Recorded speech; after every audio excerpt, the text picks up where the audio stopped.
Merci de nous rejoindre. Bienvenue dans cette nouvelle édition. La classe politique ivoirienne rend hommage à Laurent Dona-Fologo. L'ancien ministre, président du Conseil économique et social, est décédé le 5 février dernier. Alexis Ouedraogo. La vague d'émotions et d'hommages continue d'enfler après le décès de l'ancien président du Conseil économique et social. Sur la scène politique, le PDCI-RDA, dont il fut l'une des plus grandes figures, reste ému. La Côte d'Ivoire perd aujourd'hui vraiment un grand homme qui a des qualités vraiment hors normes, un grand disciple vraiment du président, je dirais, Houphouët-Boigny. Et il a été même, je dirais, le précurseur de l'oufoutisme parce qu'il était le chantre, je dirais, de l'oufoutisme. Et il a été rattrapé, je dirais, plus tard, de tous les partis en Côte d'Ivoire, qu'ils soient de gauche ou de droite, tout le monde se reconnaît dans l'oufoutisme. M. Fologo y était déjà. Au rassemblement des oufouettistes pour la démocratie et la paix, l'on se remémore la démarche de paix, de conciliation de celui qui avait fait d'Houphouët-Boigny son modèle de vie. Aux côtés du président Félix Houphouët-Boigny, il a joué un rôle de disciple. Et comme lui-même se plaît à le dire, il est le véritable disciple d'Houphouët. Et prions Dieu qu'il connaisse le paradis à ses côtés et que de là-haut, en étant aux côtés d'Houphouët, il puisse prier pour la Côte d'Ivoire. Avec le président Laurent Dona-Fologo, j'ai beaucoup appris sur la vie d'Houphouët.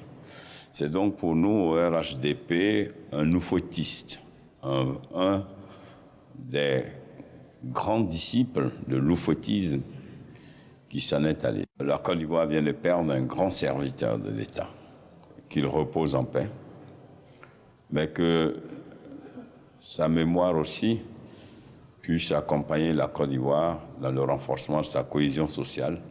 Au Front populaire ivoirien aussi, moment de tristesse, le secrétaire général du parti salue la mémoire de l'homme de paix. On a appris avec beaucoup de consternation le décès du président Dona-Fologo.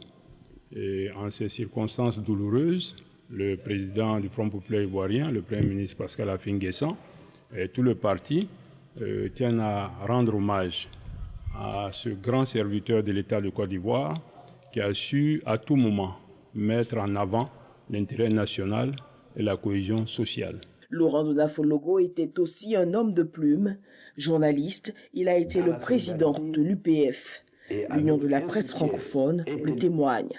Il faut dire que Laurent Dona-Fologo a été un artisan actif de la création et de l'implantation de l'Union internationale de la presse francophone en Côte d'Ivoire.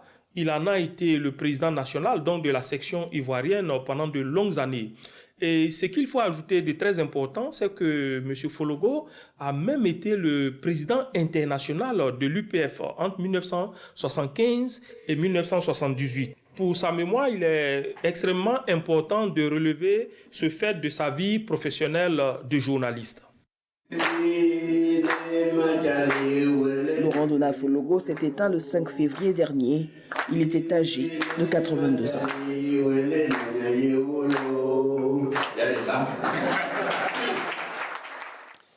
Tout autre chose à présent. 72% du territoire national couvert par la télévision numérique terrestre, TNT. C'est ce qui ressort du bilan du ministre de la Communication et des Médias, Sely Timoko Touré. Un bilan qui intervient à l'heure où le passage de l'analogique au numérique est enclenché. Serge Collia nous en parle. C'est un processus irréversible. L'extinction du signal analogique en Côte d'Ivoire est rentrée dans sa phase active. Le ton a été donné le samedi 30 janvier 2021 à Korogo, capitale de la région du Poro. Les villes de Korogo, de Dikodougou, de Sinémantiali, de Niofouin, de Koni et de toutes les autres villes situées dans un rayon de 50 km ont basculé totalement à la TNT depuis cette date. Dans cette zone, le taux de pénétration de la TNT dans les ménages est aujourd'hui de l'ordre de 80%. La région de la Maraoué, qui enregistre également un taux de pénétration satisfaisant, suivra celle du Poro. Pendant 9 longues années, la Côte d'Ivoire a déployé sa stratégie, avec notamment la création de la Société ivoirienne de télédiffusion, chargé de mener le processus à terme. 3 critères guident l'extinction du signal analogique. 1. La zone de couverture TNT de la région concernée doit être supérieure à celle de l'analogie. 2.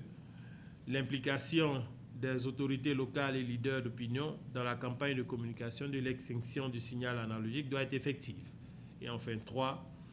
La disponibilité des équipements de réception, c'est-à-dire antennes et décodeurs, dans la région doit être avérée. À ce jour, la télévision numérique terrestre couvre 72% du territoire. En 2021, l'ensemble du pays sera touché, ce qui permettra de mettre fin définitivement au signal analogique en vigueur depuis 1960. Voilà, c'est la fin de ce premier rendez-vous de l'actualité. On se retrouve à 7h. Merci beaucoup à Régis.